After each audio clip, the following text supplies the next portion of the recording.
This is the moment prisoners were freed from Syria's human slaughterhouse. Families reunited after years of enduring some of the world's worst atrocities.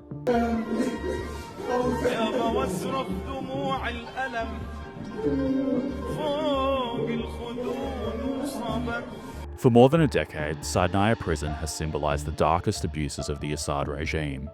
A place survivors have described as hell on earth, of systematic torture, sexual assault and mass execution, just 30 kilometers north of Damascus.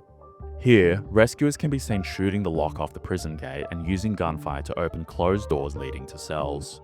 For families of the prisoners, the moment carries enormous weight. Survivors of Saydnaya have spoken of the prison's indescribable cruelty.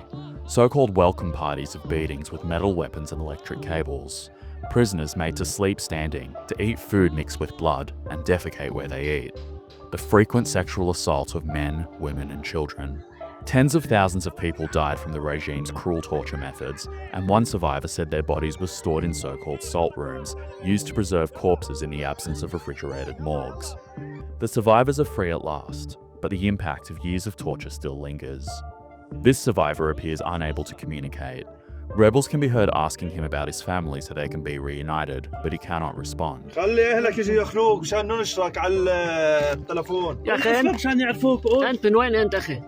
Human rights groups estimate that more than 130,000 people have been detained since 2011, and that more than 30,000 detainees died in Saydnaya between 2011 and 2018, either from execution or as a result of starvation, torture, and lack of medical care.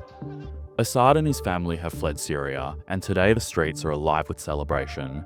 But this imagery of Saydnaya will go down in history as a symbol of one of the worst human rights violations of the modern era.